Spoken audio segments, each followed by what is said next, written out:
Hi guys, I did not realize I was going to talk for an hour and a half today. Jesus freaking Christ! I had sticky note topics. I had bullet point topics on my sticky notes that I want to talk about. And I didn't realize I was going to go on and talk for X duration. But goodness. So without further ado, as I segued into this next recording, I said I was going to get into the V50 and V0 standards. So let's just cut the crap, stop rambling, jump right into it. So V50 and V0. So the V50 is, simply put, the V is going to be the max velocity of what the armor is rated for. And I'm probably incorrect on that, to be honest. But I'm sorry. But I googled some articles before I actually started filming an hour ago at this point. Wow. But the V50 is basically the bullet will go through the armor 50% of the time. So let me scroll. Yeah, so V0 is difficult to measure. So a second concept has been developed in ballistics testing called the ballistic limit, the V50. The V50 is the velocity at which half the time, 50% of the shots go through, and 50%, half the other time, are stopped by the armor. The U.S. military standard of the 62F, 62 Foxtrot V50 ballistic test, this is a military standard, mil standard, hence, yeah. It is a mil standard that is commonly used to define the V50. So this is more or less the protocol. 3 shots that penetrate are slower than a second faster group of 3 shots that are stopped by the armor. So the 3 highs and the 3 low penetrations can then be used to calculate a V50 velocity, as in half the time the round will defeat the armor, half the time the vest will take. The armor will take the round. Or defeat the round, I should say. So half the time defeat, half the time it'll take by the armor. I mean, I've got my terminology messed up actually, because defeating and when we're talking body armor, defeating is actually, yeah, the body armor defeats X round. So we're actually talking about will the round take. So yeah, half the time will the round be defeated by the armor? Will the round be taken by the armor, or will the round penetrate? Will it go through? So 50-50. You got the V50 is the 50-50 of that. Take versus penetrate. So a measurement of V50 requires 1 to 2 vest panels and 10 to 20 shots. A very useful concept in armor testing is the offset velocity between the V0, which is difficult to measure, and the 50 that we're talking about. For vest manufacturing, field evals, and life testing, both V0 and V50 are used. So that's basically your V50 in a nutshell. And I'm going to be throwing all the articles that I have for you folks in a, yeah, so this is basically just a simply put, short to the point article about that. So V50 velocity 50%. It's a ballistics test where the bullets are fired at higher and higher velocities until they start to penetrate the armor, until they start to defeat the armor itself, not as opposed to be defeated, as opposed to the vest defeating the round. The velocity of the bullets for 50% of the bullets don't penetrate, 50% of the bullets do penetrate. So again, that 50-50, that's going to be your V50 rating. So the V50 is a measure of the upper limit of protection, or the V50 is the breaking point of the armor. So as far as the NIJ .06 standard goes, you want a V50 velocity rating somewhat higher than you would want for the pass-fail test. Oh, or as opposed to the V0. Okay, I'm sorry.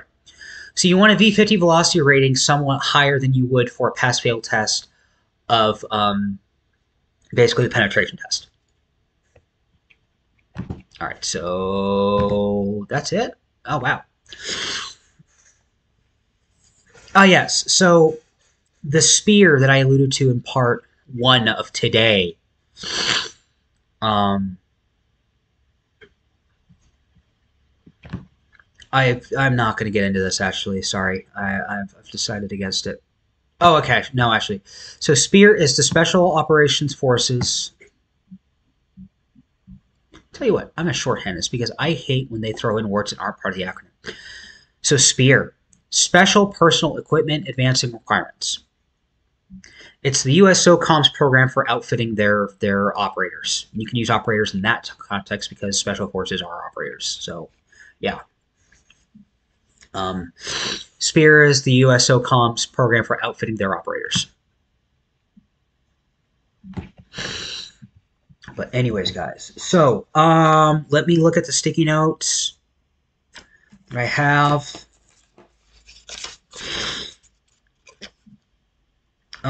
All right, so the V50 V0 coverage went on for like freaking 3 minutes, not even. So we're gonna get into um, sorry. Tell you what, I'm gonna go full screen here. So let me go into OBS. Let me go in my streaming software, and we'll just go full screen for you guys. So hi, hi there. So yeah, some there's some snake oil that goes on in the manufacturing industry within body armor. Okay, now there's realistically only like four major body armor manufacturers, and by that I mean OEM, original equipment manufacturers. There's realistically like four OEM manufacturers in the body armor industry. And they are RMA, LTC, which is also referred to as Hoplite, so it's LTC slash Hoplite on the same entity, more or less. They're used interchangeably, depending on what plate is what or whatever. That's generally why they got two different like names. Just depends on what you're looking for.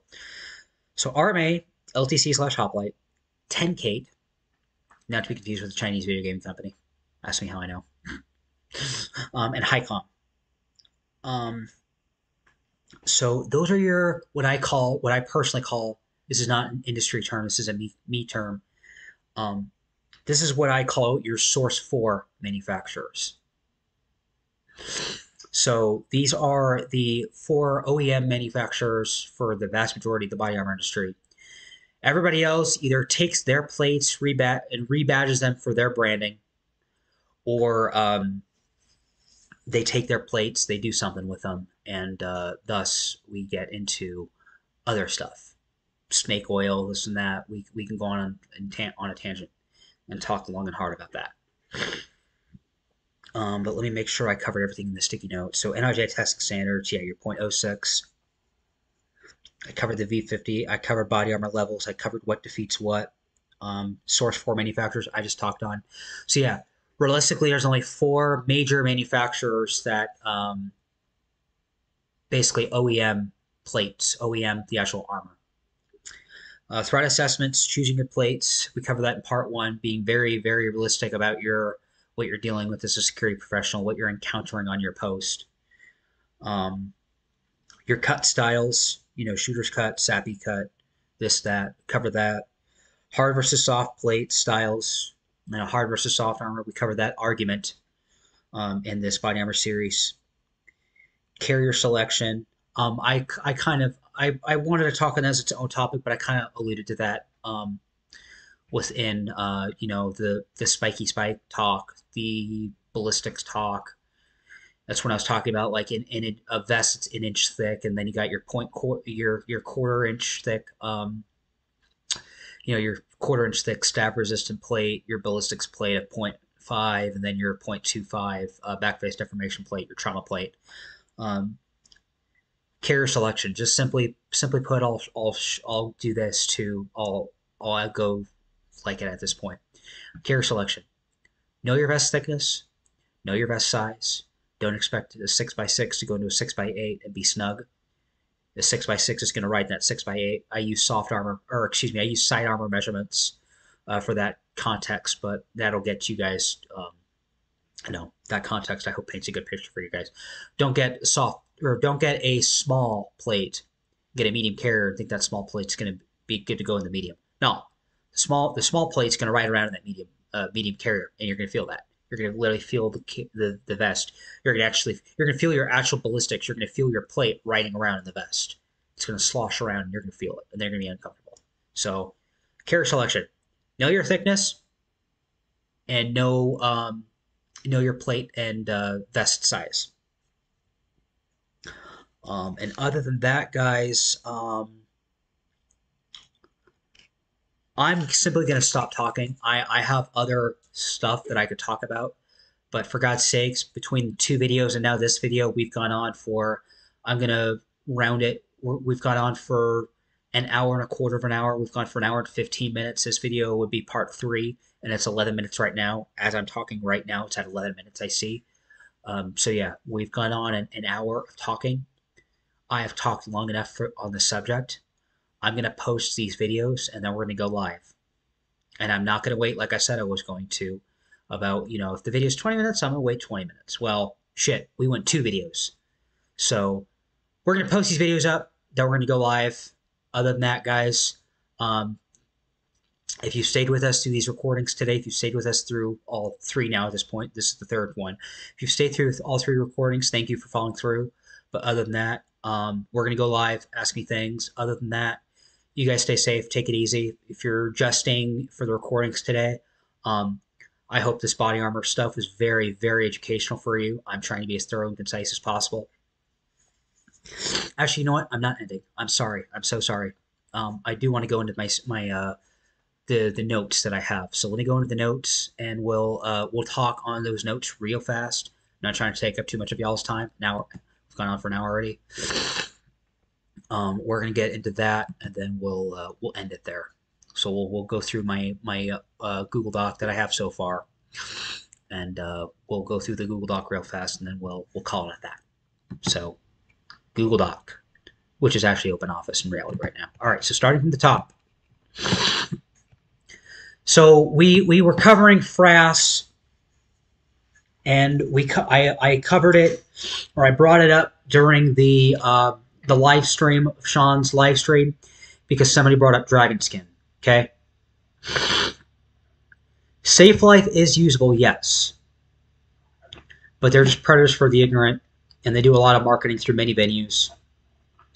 They ride the algorithm. They pay shills.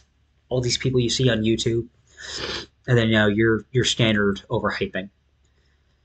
Stealth armor systems, their RZ3A or their ultralight 3A. If you're like really on a budget, but yet you want something that's affordable yet thin and light relative to regular like woven armor mid options. Armor mid's that material that we talked about. Stealth Armor Systems is a good company to go to, guys. Simply put, all around, they're a good company. They are who I steer people towards, other than the Source 4 manufacturers. As far as actual plates, we're not talking vest carriers. We're not talking who makes a good vest. And by vest, I mean what you're actually storing your armor, your plates into. I'm not talking about vest manufacturers, carrier manufacturers. I'm talking armor manufacturers, plates. Stealth Armor Systems and the Source 4, as I call them, these are the companies that are good to go. SAS is NIJ certified. But anyways, to what I wanted to get into. I'm going off on a tangent there. I'm rambling. Going off track. So dragon skin was covered during the live stream. Somebody brought up dragon skin. Somebody talked about the old diamond armor that the military tested that was a massive fail in the early 2000s. So yes, the guy who runs Stealth Armor Systems in Texas is the original designer, is the original proprietor, the concept creator of Dragon Skin, who sold it off to Pinnacle. Pinnacle was the company that made it was a massive fail. There were recalls, and I believe Pinnacle was even slammed by the NIJ. By slammed, I mean Pinnacle was basically lambasted by the NIJ and said, none of your products will ever make the list again. You're basically blacklisted from the certified product list. which was that NRJ website I showed you guys about Safe Life having, only one plate. That is the CPL list. So Pinnacle, if I recall correct from my reading, because I think this was about like 0207. I was little at the time, so obviously I didn't care about this stuff. But doing research about back then, Pinnacle was essentially lambasted by the NIJ, and the NIJ blacklisted them, basically stating, you will never make the CPL again. You are completely revoked. We are never putting another one of your products on the CPL. Pinnacle has I believe, gone under. I haven't done research on them in a long while. I researched them. I remember researching them like 3-4 years back, but obviously it's been years. I forgot most of my research from back then. But Pinnacle, I believe, no longer exists. But they tried to push that the dragon skin into military trials, even though the designer and the design, it was never intended to be made into military issue. It was not intended for the U.S. military. But Pinnacle persisted with the trial through shoddy workmanship, and thus the whole ordeal became a shit show. And I'm literally reading this quote. So, yeah. Fast forward years later, Stealth Armor System was formed. So now we have a new body armor manufacturer. SAS was formed. And the guy who runs SAS, the guy reacquired the rights to Dragon Skin, and he revised it to Dragon Skin 22 with the use of stronger adhesives and the current latest gen of armor materials. Dragon Skin is a very niche thing. I don't even know what it's used for because I don't research it. If I'm not going to use it, if I don't have a use for it, I'm not going to research it. So yes, I purport myself to be a body armor expert.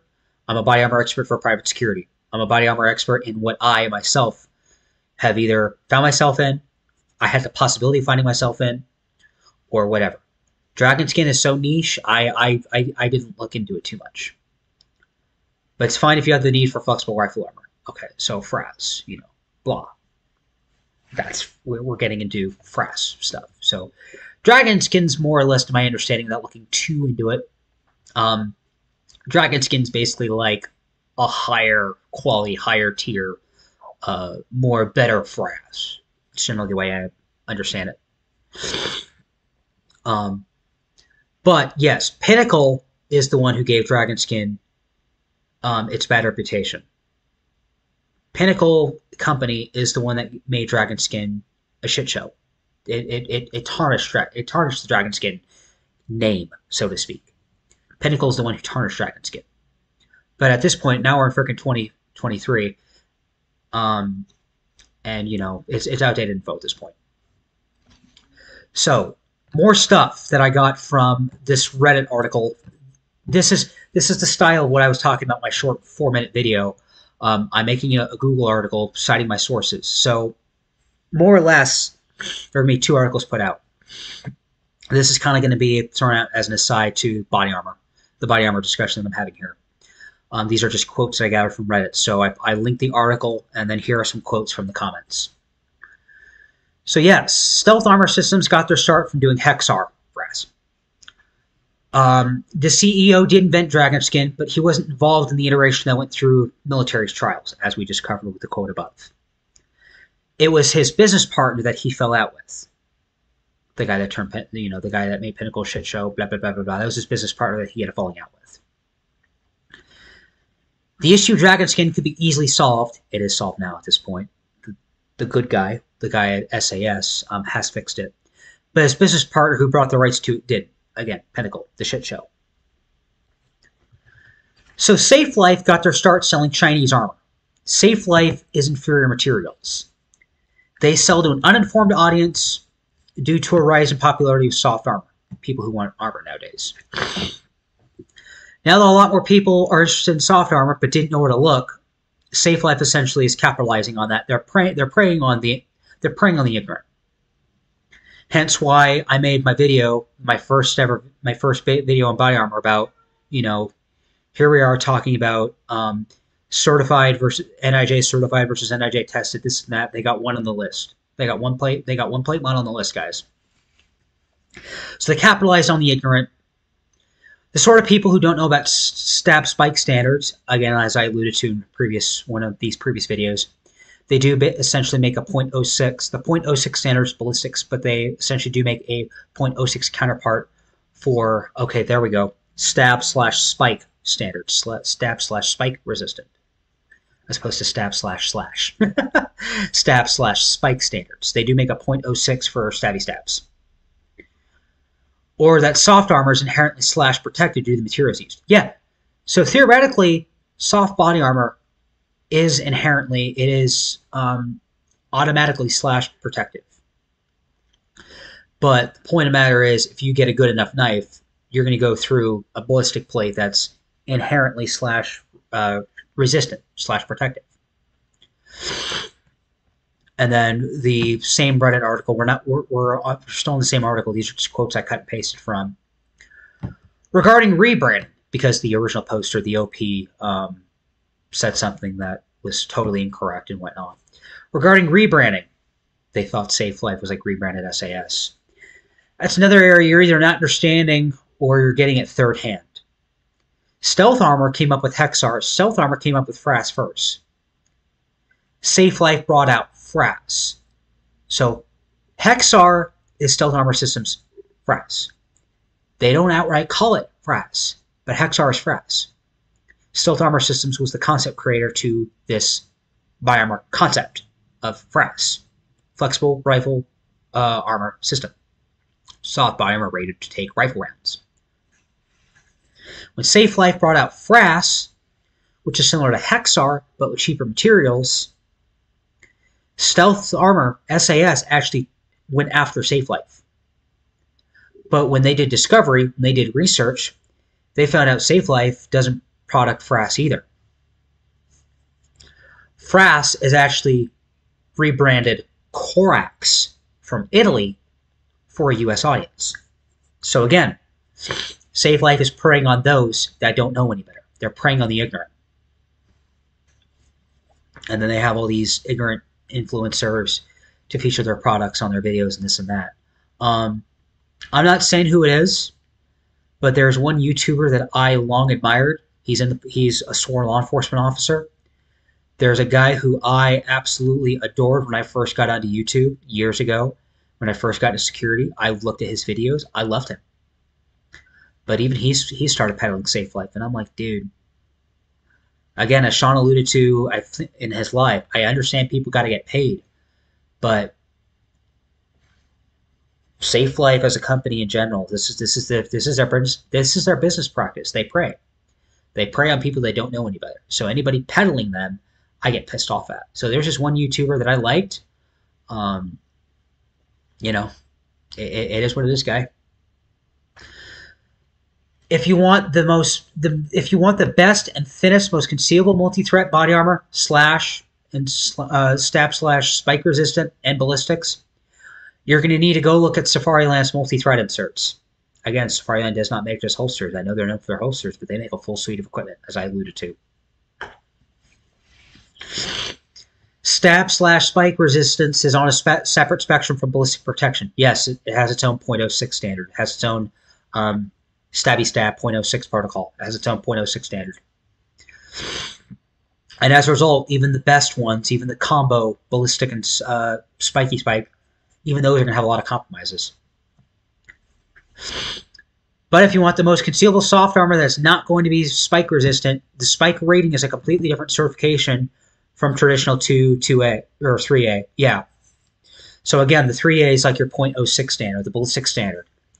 Spike and stab has its own .06 counterpart. Spike ratings have their own, again, as I keep saying, .06 has its own, spikes have their own .06. Spike has its own NIJ standard that it's tested against.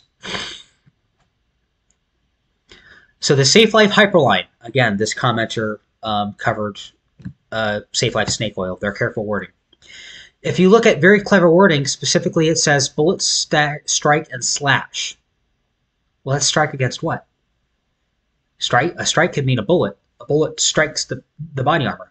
It could be from a children's foam baseball bat. It could be from an egg. What are we talking? If it's dual threat, it should be saying something like NIJ SPK2 or SPK3. Yeah, those are the NIJ spikes those are the .06s. So the NIJ spike standards to I'm talking over myself, getting my tongue-tied. The .06 again, once again, is ballistics, but the spike and slash have their own .06. So that's that SPK2 or SPK3 rating. It's spike 2 and spike 3. Soft armor will give a bit of protection from stabs, but keep in mind, someone who's determined will thrust, and that thrust hard enough will poke through, unless you get the proper SPK panel or rating with it. Yeah, again, those are those spike plates that I was alluding to that go in front of your body armor when I was talking about like spike, ballistics, and trauma pads for your BFD. If you want dual threat, HiCom also has NIJ certified SPK2 and 3 panels. So yeah, those I'm gonna be dropping a link into. I'm gonna be compiling a master list of links for you guys. You guys better be thanking me. I'm half kidding, half serious. But yeah. So another article. Again, as far as my bibliography goes, cite my sources and whatnot. If I'm making a new article, it's going to have this long line of stars. So we're getting into a new Reddit article here. So best concealable soft body armor. The original poster, the OP was talking about safe life, safe life, safe life, safe life, safe life. That's all I got to say. Fucking safe life, man. No one said their 3A plus armor won't perform. That was the original, and I threw in context. No one said their safe life defense armor won't perform. It's what's under the hood. It's the materials that you're paying for, and their materials are way fucking overpriced. Each individual 2-ply layer of UD, I don't know what UD is. I think it's the material the armor's made out of. I gotta look that up. I didn't know what PE was, and I found out that was polyethylene, so I'm guessing it's some sort of shorthand for something. But the UD is the typical Chinese junk with imperfections and inconsistencies. The entire panel is held by clear packing tape, which is encapsulated by the Safe Life brand covering. UD, especially the thickness of the 3A plus, is not that flexible and not that concealable, neither of which will benefit OP, original poster. Yeah. So once again, when we're talking about the 3A plus, we are actually talking about the 3A plus.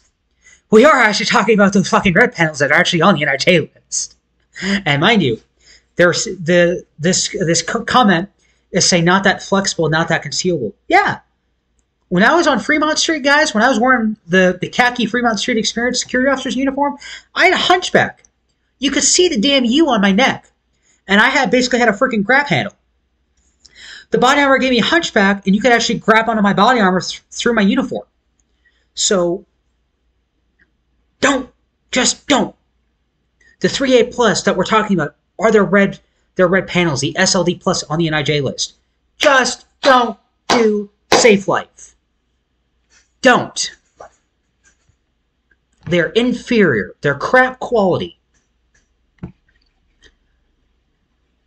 Again, another comment, another quote. This is the reason why people don't recommend it. Safe Life Defense. Again, my wording in brackets, SLD. It's the materials and the significant markup. Under the slips, it's AliExpress crap. Even high-end American materials made right here in the USA have inherent weaknesses due to the way they are made. Chinese UDs, especially 2-ply stuff, don't hold up to long-term use because they're made to lower standards. The inferior materials in manufacturing are what the YouTube shills don't tell you. That's what they don't talk about on these videos. The affiliate marketing that Sean talked about.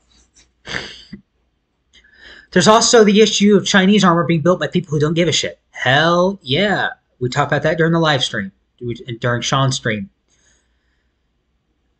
And then in my document here, in my list of stuff, yep, you got the document. I have the entire NIJ testing process, the NIJ handbook here in an article. Then I have the .06 ballistic testing. I have what they actually use. I have the .06 testing matrix here in another article. That'll go into the Google Doc for you folks. Okay, this is a good article. So again, big line, new Reddit article. Why would I want NIJ certified hard armor and this and that? So Full disclosure, if you guys are going to go into this article, the guy that made this post is an RMA, a body armor manufacturer. He's a Source 4 manufacturer employee. He's a manufacturer of the Source 4s. He's an RMA employee. Now, he did that full disclosure himself. I'm just letting you guys know if you go into that article, he's part of the game. he's a body armor manufacturer guy. But anyways, very good info. Very good info. Why does NIJ certification even matter? Simple answer is it's an industry standard that manufacturers are required to abide by. Non-certified plates or plates that are tested to have no real standards, and you're taking the word from the manufacturer and or their dealer. Price. When a manufacturer has a plate model certified, it's very expensive. It comes with rigorous testing. This is what I talked about during Sean's live stream when I was in the live chat, and Sean went, damn! Yeah. The cost to have one model certifies from $15,000 to $40,000. The reason why it's so expensive is because the NIJ itself, during the test, they require 9 sacrifice plates. They require 9 test plates for level 3 and 7 to 37 test plates for level 4, usually. And usually the NIJ themselves as an entity, usually they want the full 37 plates for testing. Paperwork. Every plate is recorded and has paperwork to match. This can be a batch of plates or individual plates. During the process, an NIJ inspector comes to the manufacturing facility to make sure all paperwork and equipment is in order. If there's any failure during certification or... If there's any failure during certification or during fit testing, we'll get into that. This plate, we'll get into fit testing. That plays a major role as to the batch being recalled, and the problem can be found faster, whether it be a material problem, a recipe problem, formula problem, the body armor itself, or any other problem. Paperwork continued. Certified plates can have no alteration in them. They must be made exactly the same as when you get certification. So, again, where is it? During the process, when an inspector comes to the facility to make sure all paperwork and equipment is in order, if you stray away from that inspector process, if you do anything different from when that inspector came, you have to either resubmit yourself or find yourself discontinued. Your certification will... So again, I covered it in Body Armor Part 1, my Body Armor video a couple days back. I said it during Sean's live stream. The multitude, the gauntlet of testing. This is what it is. It's more than just shooting the vest. It includes air temperature. The vest is essentially a torture-tested chamber, guys. The vest is thrown through hot and cold environments. It's submersed in water. It's drop tested. And then finally, as I alluded to in one of these previous videos I'm filming today, finally, we go into actually shooting the vest. Finally, we put the plate up. Excuse me, I misspoke there. We get into the plate and we shoot the plate. Submersion is tested in almost at least 4 inches below 3.9 inches. Again, 0s and 5s, as I told you guys prior. We deal in almost 4 inches below the surface of the water for 30 minutes, for half hour. Even the temperature is dictated. The water's temperature shall be 70 degrees plus 5 or plus 10 Fahrenheit. So we got a margin for error. Obviously, it's not going to be 70 degrees consistent. So yeah, we do plus 5 or negative 10, plus or minus. That's your margin. Then we got a drop test. While the plate is still dripping wet, as soon as it comes out of the water, as soon as it comes out of submersion, it's placed in the NIJ laboratories. It's placed in the NIJ testers' drop test device. It's got 10 pounds of clay of backing material. It's dropped at a minimum of 48 inches. It's dropped at a minimum of 4 feet. Then, of course, ballistic testing. The final test of the certification process is shooting it. Regarding the fit testing, this is a follow-up inspection and testing. The fit test, or follow-up inspection and testing, is additional tests done by the NIJ themselves and a third party. The NIJ hires a third party to come to the manufacturing facility. So, again, I covered it. The guy that made this post that I'm cut and pasting from is an RMA employee. So, in this context, the NIJ hires a third party to come to the manufacturing facility. The NIJ hires a third party to come to the RMA facility. The manufacturer is given little warning, usually about a week, to ensure that they have that model made and ready to go. Once the third party gets to, I'll say RMA, once they get to the facility and the introductions are made, they inspect the paperwork, they inspect the licensing, and they inspect the maintenance records. The third party then inspects the work area of the facility itself and locates the models he/she is choosing to be tested. So I'm not sure if they have something up in mind or they just get there and they go, I want to test your level 4. For hard armor, there's 2 level 3 plates of each model and 4 level plates of each model chosen. So yeah, there's 2 plates that are chosen for level 3, so they take 2 plates off the floor. And there's 4 plates of level 4 chosen, so they take 4 level 4 plates off the floor. They pick the plates of that model at random, and they even can pick from plates already boxed up, ready to ship for a customer. So your armor can get nicked off the floor. From here, further inspection of paperwork is done for that batch of plates. After everything is boxed up and carried to the third-party vehicle, so the third party that comes to, say, RMA, once things are loaded into their vehicle, they go off-site to ship the plates to the designated testing facility, the NIJ labs, or an NIJ like affiliated, an NIJ approved lab, one of the NIJ's labs. The NIJ themselves are one of their labs. Once the plates have arrived at the testing facility, they sit in a climate-controlled room for 24 hours to be sure all plates are tested within close temperatures. The plates are then inspected for any visual defects. After this, we go through the submersion for half hour, then we set them up on the clay, and we fire them. Then they're ballistics tested. If we fail the fit test, there is an immediate investigation that goes on in the manufacturing facility. Hard armor is made in batches. One reason for this is to be able to recall products in small batches if needed. Once the investigation is done by the manufacturing company, they present the findings to the NIJ themselves. The NIJ then inspects the manufacturer's findings. And the NIJ decides from there if the certification can be taken off their suspension. If the NIJ decides to take the plate off the fit list, if the NIJ themselves decides to take the plate off the CPL, off the NIJ website for good, the manufacturer's required, emphasis, the manufacturer's required to recall the model that failed that is now stricken off the CPL, the NIJ website list.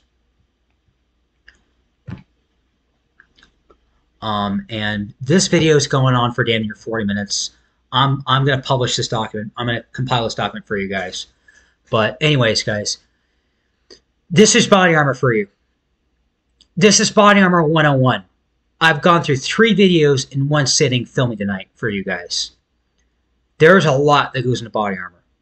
I don't purport myself to be a body armor expert, although it humbles me that Sean says, I think Sean said those exact words, I'm a body armor expert. I'm humbled and honored to be noticed by somebody on YouTube already, even though I have a low subscriber count. Well, let's put it that way. But yes, I do know more than most. I will say that. I don't purport myself to be a body armor expert, but I do know more than your typical security professional. I do know more than, say, your ally guard, obviously. I know more than most security. Anyways, guys, I'm going to end it here. 3 videos in. 3rd video in 40 minutes. This is the longest video, actually. And this was basically one topic going over this document. And I'm not even done with the damn document to begin with. Anyways, I digress. Guys, this is body armor for you. This is body armor for you. There's so much that goes into body armor. I can keep making videos tonight, but I do want to go live for you folks. So I'm going to end it here. This is Mike here, Professional Security Journal. This is going to be the first series on my channel. This is going to be the body armor series I'm going to have a special category here on my YouTube channel. So this is body armor for you. This is Mike here, Professional Security Journal. You guys take it easy, stay safe, take pride in what you do. Please stay vigilant out there. And other than that, you guys have a good one. I'm going to go live now for my security crew. So I'm going to get my apartment ready, get some lighting in here because it's gone dark. It's 9 a.m. now. I've filmed and sat here and recorded for damn near 2 hours. So we're going to go live. Other than that, you guys have a good one. Take care.